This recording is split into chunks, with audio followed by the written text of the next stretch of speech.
Si crees que no nos han contado toda la verdad sobre Jesucristo, que el Jesucristo de los Evangelios es una creación mítica y no se parece en nada al Jesucristo histórico, da like y suscríbete ahora mismo. De él, Michael Moorcock nos ofrece una visión más polémica que la de la última tentación de Cristo. Vamos con ella. He aquí el hombre. De Michael Moorcock. 1. La máquina del tiempo era una esfera llena de un fluido lechoso en la cual flotaba el viajero, enfundado en un traje de goma, y respiraba a través de una máscara fija un tubo que conducía a las paredes de la máquina. La esfera crepitó al aterrizar y el fluido se derramó sobre la tierra, que lo absorbió como una esponja. Instintivamente, Karl Glogauer adoptó la posición fetal a medida que el líquido iba bajando de nivel y se acurrucó contra el plástico flexible en el interior de la esfera. Los instrumentos, crípticos y extraños, dormían, mudos e inmóviles. La esfera se desplazó y rodó, mientras el último resto de líquido manaba de la inmensa fisura que se abría a un costado. Por un instante, los ojos de Glogauer se abrieron y se cerraron, y su boca se estiró en una especie de bostezo. La lengua se estremeció y su gruñido se convirtió en un ulular. Se oyó. Estoy hablando en lenguas, pensó. El idioma del inconsciente. Pero no pudo discernir qué decía. El cuerpo se le adormeció en un escalofrío. Su paso por el tiempo no había sido fácil. Ni siquiera había podido protegerlo por completo el baño de espeso fluido, aunque sin duda le había salvado la vida. Tenía algunas costillas rotas. Con dolor, estiró los brazos y las piernas y comenzó a reptar sobre el plástico resbaladizo hacia la hendidura de la máquina. Vio un áspero sol, un cielo como brillante acero. Se abrió paso por entre la rendija y cerró los ojos al sentir que los calcinaba la dura contundencia del sol. Perdió el conocimiento. Navidad, 1949. Tenía 9 años. Había nacido 2 años después de que su padre llegara a Inglaterra procedente de Austria. Los demás niños chillaban y reían sobre la grava del patio. El juego había comenzado con la debida seriedad, y Karl se sumó nerviosamente con el mismo espíritu. Pero ahora lloraba. «Dejadme bajar. Por favor, Mervyn, basta ya». Lo habían atado con los brazos abiertos contra la verja. Bajo su peso, el tejido de alambre se combaba hacia adelante y uno de los postes amenazaba con caer. Mervyn Williams, el niño que había propuesto el juego, comenzó a sacudir el poste de tal forma que Karl se vio mecido violentamente. «¡Basta!». Vio que sus gritos solo conseguían enfervorizarlos más, de modo que apretó los dientes y cayó. Dejó caer la cabeza, fingiendo un desmayo. Los cordones que habían usado como correas le lastimaban las muñecas. Oyó que las voces se apagaban. «¿Crees que se encuentra bien?», preguntó Mally Turner. «Está bromeando», replicó Williams, no muy seguro. Sintió que lo desataban unos dedos torpes frente a los nudos. Deliberadamente se bamboleó, cayó sobre las rodillas, clavándolas sobre la grava, y se desmoronó de cara al suelo. A lo lejos, pues su propio engaño casi lo había convencido, oyó sus voces afligidas. Williams lo zarandeó. «Despierta, Karl. Deja de fingir». Se quedó allí inmóvil y perdió el sentido del tiempo hasta que escuchó la voz del señor Matson por encima del balbuceo de los demás. «¿Qué demonios estabais haciendo, Williams?». «Nada, señor. Jugábamos a Jesús. Karl era Jesús. Lo atamos a la cerca. Fue idea suya, señor. Era solo un juego, señor». Karl tenía el cuerpo rígido, pero logró mantenerse en esa posición y respirar superficialmente. «No es un chico fuerte como tú, Williams. Tendrías que haberlo pensado antes». «Lo siento, señor. Lo siento muchísimo». Parecía que Williams lloraba. Karl sintió que lo alzaban en brazos. ¿Sintió el triunfo? Alguien lo transportaba. La cabeza y el costado le dolían tanto que lo asaltó un mareo. No había tenido oportunidad de descubrir a dónde lo había llevado exactamente la máquina del tiempo, pero, al volver la cabeza vio que, por lo menos, debía de estar en el Medio Oriente, a juzgar por el atuendo que llevaba el hombre de la derecha. Había tenido intención de aterrizar en el año 29 de esta era, caer cerca de Belén, en la espesura que se extendía más allá de Jerusalén. ¿Lo estarían llevando a esa ciudad? Se encontraba tendido sobre unas parihuelas hechas de pellejos de animales. Ello indicaba que, en cualquier caso, al menos se hallaba en el pasado. 2 hombres cargaban la parihuela sobre los hombros. Los demás caminaban a ambos lados. Percibía el olor a sudor, a grasa animal y almizcle, aunque a este último no logró identificarlo con certeza. Se dirigían hacia una hilera de colinas que se alzaban a lo lejos. La parihuela se inclinó y el dolor del abdomen le hizo contraer el rostro. Por segunda vez, se desmayó. Despertó fugazmente y oyó voces. Hablaban, a todas luces, algún dialecto del arameo. Tal vez fuera de noche, pues el lugar aparecía en penumbras. Ya no se movían. Estaba tendido sobre un montón de paja. Se sintió más aliviado. Durmió. Por aquellos días apareció Juan el Bautista predicando en el desierto de Judea, y diciendo: Arrepentíos, porque está cerca el reino de los cielos. Este es el anunciado por el profeta Isaías, al decir: voz del que grita en el desierto, preparad el camino del Señor, enderezad sus veredas. Juan vestía de pelo de camello, con un ceñidor de cuero a la cintura, y su alimento era langostas y miel silvestre. A él acudía Jerusalén y toda Judea y toda la región del Jordán, y eran bautizados en el Jordán por él, confesando sus pecados. Mateo 3, 1-6. Lo estaban lavando. Sintió que el agua fría le corría por el cuerpo desnudo. Habían conseguido quitarle el traje protector. Ahora tenía gruesos mantos de tela sobre las heridas, a la izquierda del abdomen, sujetas por correas de cuero. Se sentía muy débil y tenía calor, pero el dolor remitía. Estaba en un edificio, acaso una gruta, pues no había suficiente luz para decirlo, tendido sobre un fardo de heno anegado de agua.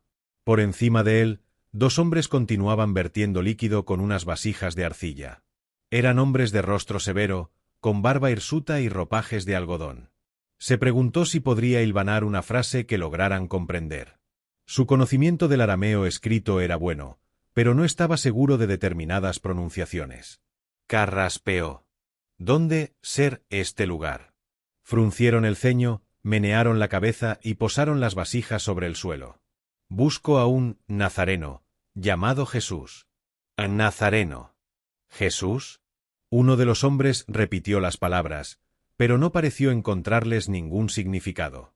Se encogió de hombros. El otro, no obstante, solo repitió la palabra nazareno, lentamente, como si para él en efecto tuviera algún sentido. Musitó algo al otro hombre y se dirigió a la entrada del recinto. Karl Glogauer continuó empeñado en decir algo que el hombre restante pudiese comprender. ¿Qué año el emperador romano sitió Roma? Comprendió que había formulado una pregunta difícil. Sabía que Cristo había sido crucificado en el 15º año del reinado de Tiberio, y por eso formuló esa pregunta. Trató de expresarla mejor. ¿Cuántos años hace que reina? ¿Tiberio? ¿Tiberio? El hombre frunció el ceño. El oído de Glogauer comenzaba a adaptarse al acento. Trató de imitarlo. Tiberio. El emperador de los romanos. ¿Cuántos años lleva en el reino? ¿Cuántos? El hombre meneó la cabeza. No lo sé. Al menos había logrado hacerse entender. ¿Dónde estamos? Quiso saber. En el monte que se extiende más allá de Macareo, replicó el hombre. ¿No lo sabes? Macareo quedaba al sudeste de Jerusalén, al otro lado del Mar Muerto. No cabía duda de que estaba en el pasado y de que se encontraba en algún momento del reinado de Tiberio, pues el hombre había reconocido su nombre con facilidad. Su compañero regresaba, acompañado de un hombretón de brazos musculosos e hirsutos y torso gigantesco. Llevaba un báculo en la mano. Estaba ataviado con pieles de animal y debía de medir más de 1,80 m. Llevaba el cabello largo, negro y rizado, y la barba oscura y tupida le pendía hasta la mitad del torso. Se movía como una bestia. Miró a Glogauer con ojos grandes, castaños e inquisidores, como movido por una extraña reflexión. Entonces habló con voz profunda, pero tan deprisa que Glogauer no consiguió entenderlo. Esa vez fue él quien meneó la cabeza. El hombretón se hincó de rodillas a su lado. ¿Quién sois? Glogauer se detuvo. No había previsto que lo encontrase de ese modo. Su intención había sido disfrazarse de mercader sirio, con la esperanza de que la divergencia de acentos explicara su escasa familiaridad con el lenguaje. Decidió que lo mejor sería ceñirse a esa historia y confiar en que todo saliera bien. «Vengo del norte», declaró. «¿No eres de Egipto?», preguntó el hombretón. Parecía haber supuesto que Glogauer debía de ser de allí. En tal caso, lo mejor sería no contradecirlo. Me fui de Egipto hace 2 años, dijo. El hombre asintió, aparentemente satisfecho. Eres un mago de Egipto. Es lo que habíamos pensado. Te llamas Jesús y eres el Nazareno. Yo busco a Jesús, el Nazareno, corrigió Glogauer. Entonces, ¿cómo te llamas? El hombre pareció decepcionado. Glogauer no podía decirles su verdadero nombre. Les resultaría demasiado extraño. Un impulso lo llevó a darles el de su padre. Emmanuel. El hombre asintió, satisfecho una vez más. Emmanuel. Glogauer advirtió, perplejo, que la elección del nombre no había sido afortunada, dadas las circunstancias, pues Emmanuel significaba en hebreo «Dios sea con nosotros», lo cual sin duda adquiría una connotación mística para su interlocutor. «¿Y cómo te llamas tú?», preguntó él a su vez. El hombre se enderezó y miró a Glogauer sumido en sus pensamientos. «¿Acaso no me conoces? ¿No has oído hablar de Juan, a quien llaman el Bautista?» Glogauer trató de disimular su sorpresa, pero evidentemente Juan el Bautista comprendió que su nombre le resultaba familiar. Asintió con la cabeza enmarañada. «Veo que me conoces. Bien, mago, ahora debo decidir». «¿Qué debes decidir?» «Si eres el amigo de las profecías o el falso, contra el que nos ha prevenido Adonai. Los romanos son capaces de entregarme a las manos de mis enemigos, los hijos de Herodes». «¿Y eso por qué?» «Debería saberlo, pues denuncio los romanos que esclavizan Judea, denuncio los actos ilegítimos que comete Herodes y profetizo el tiempo en que todos los injustos serán destruidos, cuando el reino de Adonai será restaurado sobre la tierra tal como auguraron los viejos profetas. Digo al pueblo, estad preparados para el día en que debáis tomar la espada para cumplir con la voluntad de Adonai. Los injustos saben que perecerán ese día, y por eso serían capaces de destruirme». Pese a la intensidad de sus palabras, Juan había hablado en un tono pragmático. En su rostro y en su apostura no había trazas de locura ni de fanatismo. Se asemejaba a un vicario anglicano leyendo un sermón cuyo significado hubiese perdido toda emoción. Pero Karl Glogauer comprendió la esencia de sus palabras. Estaba alzando al pueblo para derrocar a los romanos y a su títere Herodes, y para establecer un régimen más justo. El hecho de atribuir el plan a Adonai, uno de los nombres con que se mencionaba a Jehová, que significaba el Señor, parecía, tal como habían aventurado muchos eruditos del siglo XX, un medio de dar solidez al proyecto. En un mundo donde la política y la religión se entrelazaban inextricablemente, había que atribuir al plan un origen sobrenatural. Sin duda, pensó Glogauer, era muy probable que Juan el Bautista creyese de buena fe en la divina inspiración de su idea, pues los griegos, al otro lado del Mediterráneo, aún no habían dejado de discurrir sobre los orígenes de la inspiración para determinar si era producto de la mente humana o de los dioses. Por otra parte, Glogauer tampoco se sorprendió mucho de que Juan lo considerara un mago egipcio.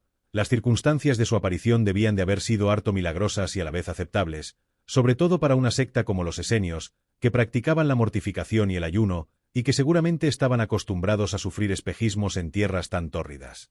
No había duda de que estaba entre los esenios, pueblo neurótico cuyas abluciones rituales, el bautismo y abstinencias, amén del misticismo paranoico que los llevó a inventar lenguajes secretos, señalaban inequívocamente su estado de perturbación mental. Todo esto se le ocurría a Glogauer, el psiquiatra frustrado, pero Glogauer, el hombre, se debatía entre dos extremos, por un lado el racionalismo y, por el otro, el deseo de dejarse ganar por el misticismo. «Debo meditar», anunció Juan, mientras se dirigía a la entrada de la cueva. «Debo orar. Tú te quedarás aquí hasta que se me revele alguna orientación». Se marchó de la gruta, caminando a grandes zancadas. Glogauer desplomó su cuerpo sobre la paja mojada. Sin duda se hallaba en una caverna de piedra caliza y la atmósfera era sorprendentemente húmeda. En el exterior debía de hacer muchísimo calor. Sintió que lo invadía el sueño.